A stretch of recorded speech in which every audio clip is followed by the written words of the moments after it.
Olá, que bom ter você aqui no canal Rede ADM. Hoje nós vamos falar sobre os autores e as escolas da administração.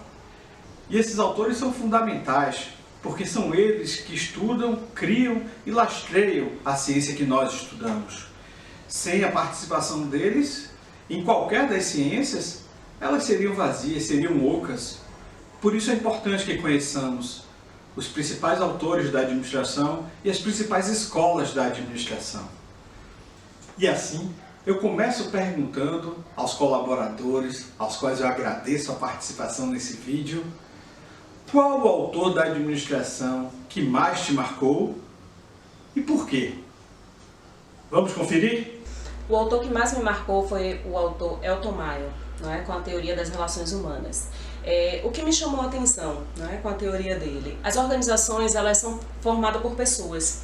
E essas pessoas elas precisam ter qualidade de vida no seu ambiente de trabalho para que ela possa refletir isso em sua produtividade.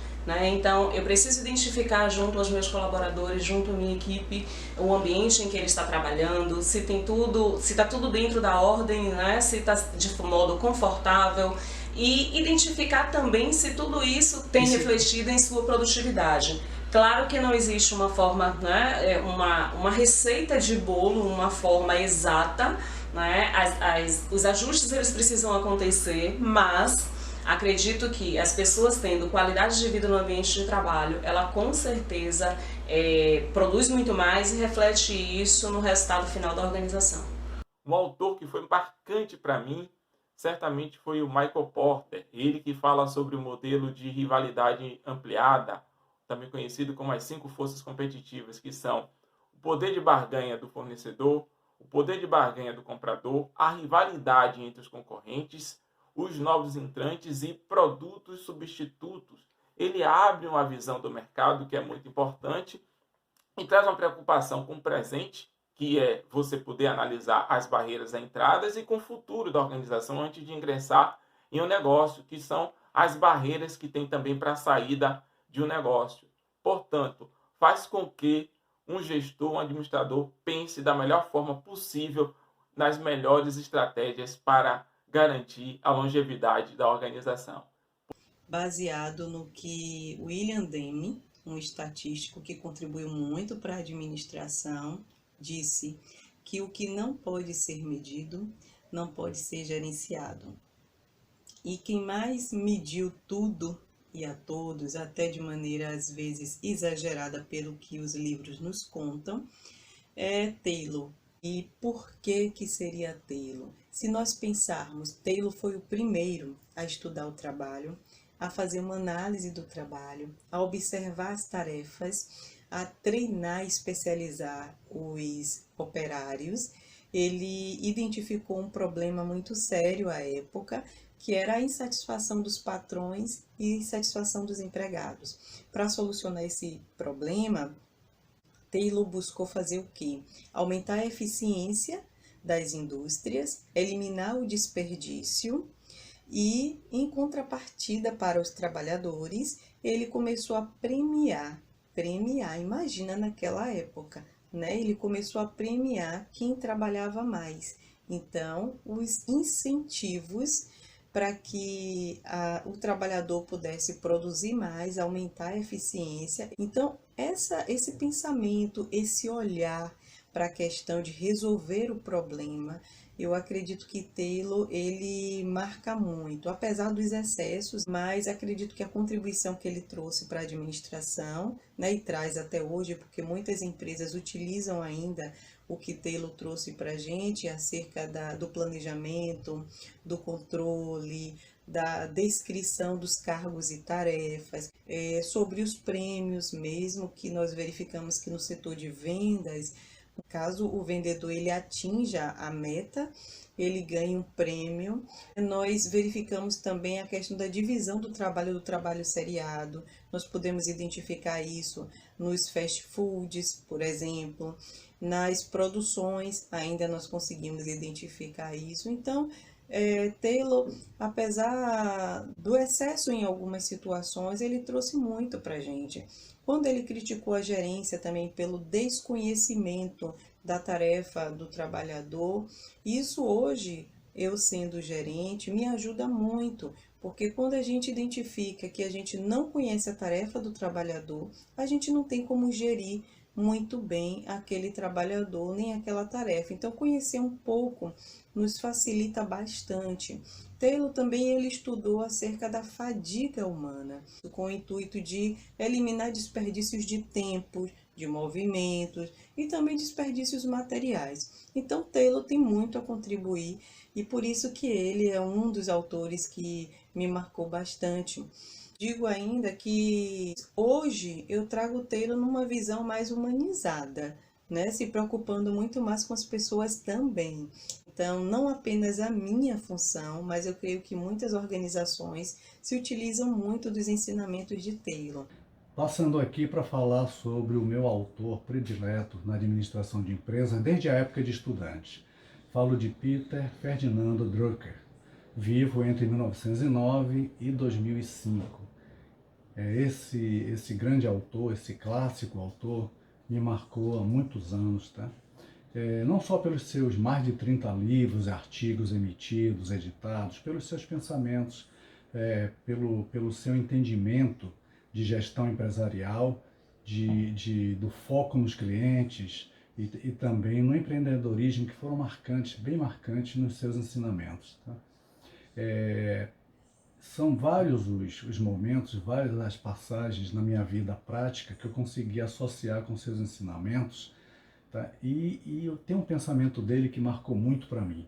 Vou precisar pegar o óculos aqui porque eu não quero perder uma palavra sequer do que ele disse.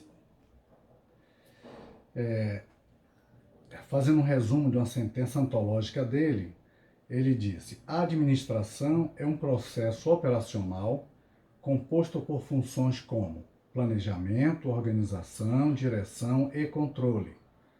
O planejamento não diz respeito às decisões futuras, mas às implicações futuras de decisões presentes.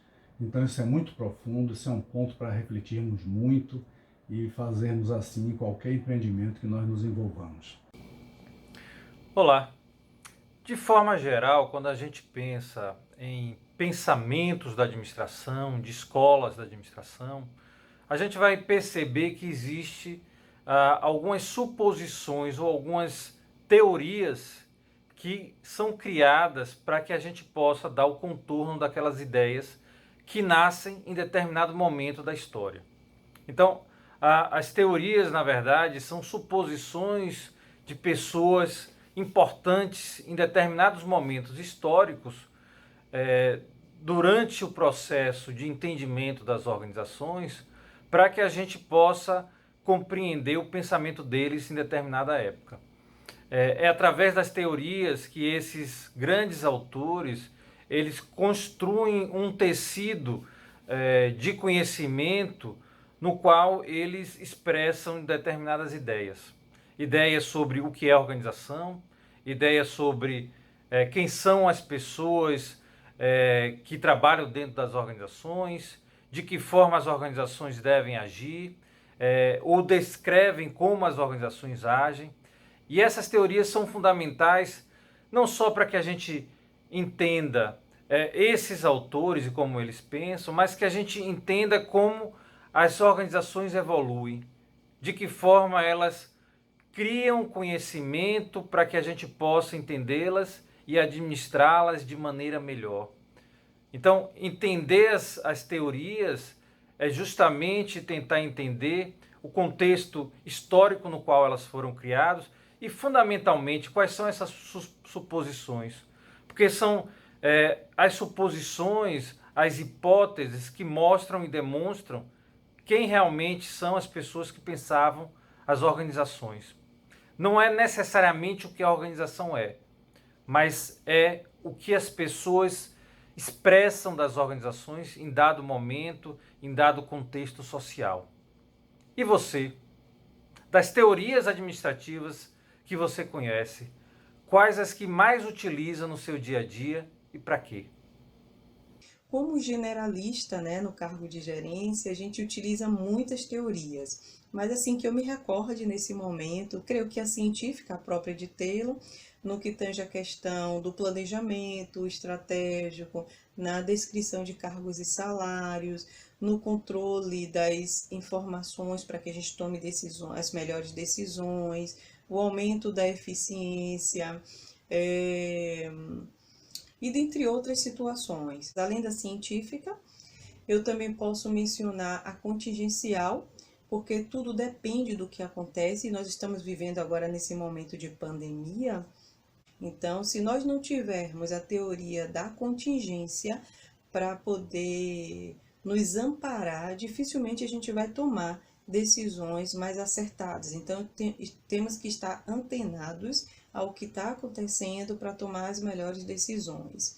A teoria sistêmica também, que nos explica a parte, o todo e esse conjunto de informações que nós precisamos possuir, ter o conhecimento para nos ajudar na decisão. Então, a teoria sistêmica, ela também é muito utilizada no meu dia a dia, por que não dizer estruturalista também, mas a humanista é uma das que eu também gosto muito, porque ela traz para a gente a possibilidade de enxergar as pessoas, a subjetividade das pessoas. Então, se nós pensarmos num resumo, eu posso ter a objetividade da científica, da administração científica, eu posso ter a imprevisibilidade, né? Aprender a lidar com a imprevisibilidade que a teoria contingencial ela apresenta para a gente. Eu posso imaginar o todo a partir das partes, através da sistêmica, e a subjetividade do indivíduo através da teoria humanista.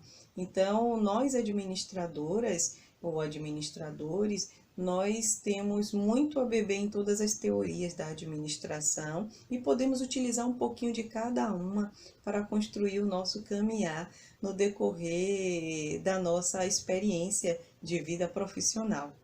Então é isso, a administração ela é fantástica, ela nos permite viajar por várias teorias e aplicá-las no nosso dia a dia. Nós podemos ver as teorias administrativas muito bem aplicadas em vários momentos da nossa rotina diária.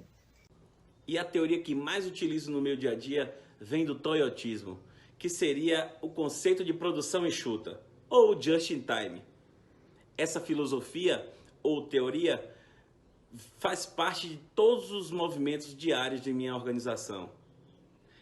Seja na hora da produção, seja na hora da compra e seja na hora da aplicação da inteligência. Sem perda de tempo, sem desperdício, sem desgaste desnecessário. Justamente porque em todo modelo de negócio, tempo é dinheiro. Uma teoria que faz parte do meu dia a dia, eu não digo bem teoria, mas eu adoto e tento associar a filosofia da melhoria contínua com a própria competência, já que a ideia de competência passa o entendimento de que, à medida que o indivíduo se desenvolve, ele só tende a crescer, a subir e nunca voltar para trás, nunca descer degraus em termos de qualificação, em termos de desenvolvimento. Então é isso que eu trago para a minha vida, buscar sempre me qualificar, estar sempre buscando desenvolver minhas competências, no entendimento de que eu vou estar sempre prosperando, sempre crescendo. A teoria da burocracia, que me demonstrou a importância de documentar o conhecimento que eu vou adquirindo, e eu utilizo isso dentro das organizações onde trabalho. Eu poderia citar a teoria científica, que traz para a gente a importância dos estudos dos tempos e movimentos, e dessa forma a gente consegue gerenciar melhor e pensar antes a melhor maneira de poder executar as tarefas. E outro exemplo que eu poderia citar seria a teoria dos sistemas, que abre a minha visão sobre a importância de entender o todo e as partes. E nesse nosso dia a dia, que a gente pensa muito em querer deixar de ser dependente e passar a ser uma pessoa independente. E se a gente for buscar uma reflexão, talvez o melhor seja o que aconselha a teoria dos sistemas.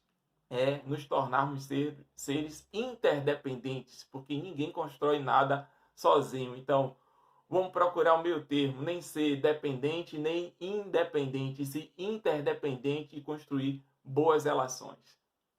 A teoria contingencial é uma teoria que eu costumo utilizar, inclusive, no meu dia a dia, porque não existe realmente, né, a questão da receita de bolo e as coisas, tudo pode acontecer. Né? Então, a todo momento você tem que se reinventar, a todo momento você tem que identificar as oportunidades de melhoria, né? Seja ela estrutural, seja ela na condução de uma equipe, no conversar com o cliente. Então, a todo momento acontecem coisas novas e você precisa atualizar as informações, você precisa atualizar os fluxos e os processos para que as coisas aconteçam. Nós acreditamos que a opinião que trouxemos desses amigos, desses parceiros, profissionais da administração como nós, vai te ajudar a entender um pouco, a se interessar por algumas dessas teorias e a estudar um pouco mais sobre elas, porque com certeza elas te ajudarão a ser um profissional melhor. Sucesso! Bom, para usar bem esse conteúdo, você deve cruzar essas opiniões com as suas percepções pessoais e chegar às próprias conclusões. Sucesso na sua jornada!